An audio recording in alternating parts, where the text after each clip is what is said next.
What's up mga ka-Maxi, mga ka-NMAX. So, share ko lang sa inyo yung karanasan natin na natumbok tayo ng ating kapwa rider. So, anong nangyari, meron siyang right turn and then diretso. So, di siguro napansin nung nasa likod natin na nakastop yung nasa papunta doon sa direksyon natin. So, dire-diretso siya at natumbok niya yung aking tail light. Ayan, basag. Kung inyong mapapansin mga ka-NMAX.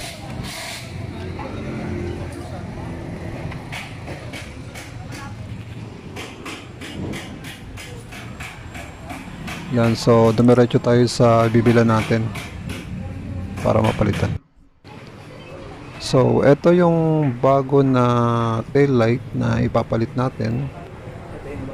So, kasama rin natin si naka-collision natin, no? Na nakatumbok doon sa ating Sa gilid yung tama eh. motor.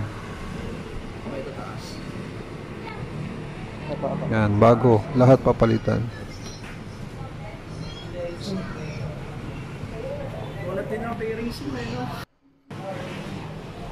Inabot siya ng 5,300.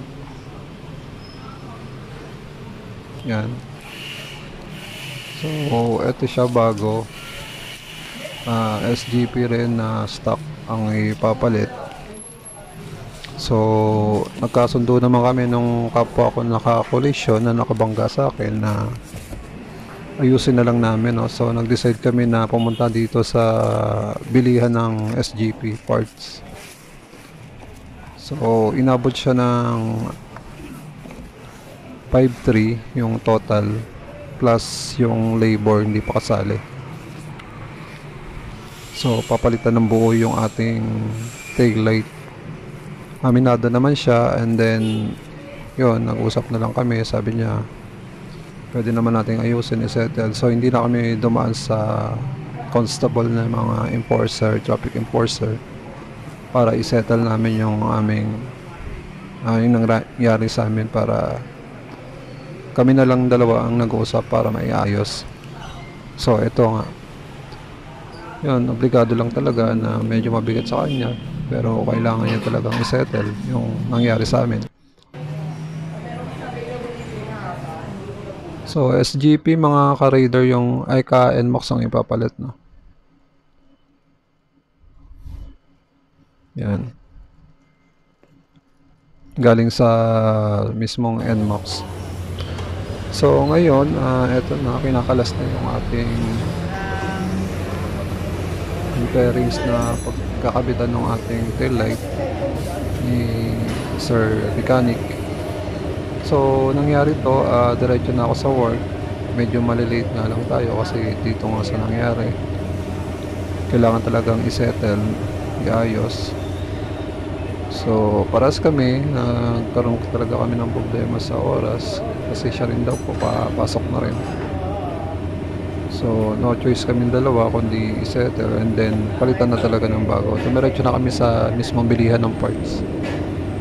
And siya naman, willing naman siyang i-settle right after na nangyari. So, malaki rin papasalamat ko kay sir at hindi niya rin ako tinakbuhan. Inayos niya naman agad. So, sana tayong mga kapwa natin rider ganun maging responsible tayo sa mga gantong sitwasyon. Huwag nating takasan yung kung alam natin may mali tayo, so pag-usapan na lang, no? Kasi hindi lang naman sa atin nangyayari yan, eh. Kahit sa akin nangyayari din yung ganito. Yung last time na nakasagi ako din, no? Pa nga sa akin sasakyan, pero yun, nag-usap lang naman and then ito settlement. So wala nang problema. Mas maganda kasi kapag inayos mo yung isang problema para hindi na madagdagan pa ng iba pa problema pagdating ng time.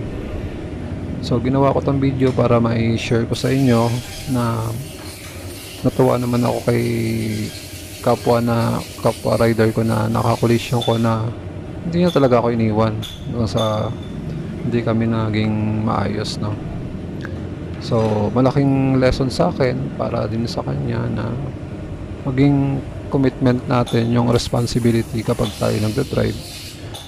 Huwag naman sana nating iwanan basta-basta yung kapwa natin na rider, no,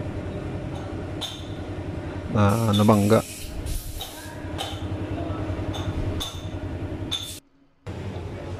So eto na yung bago nating tail light, kinakabit na ni Sir Mechanic. So medyo atrasado rin kami sa oras, medyo late na, pero at least kahit pa paano naayos na rin.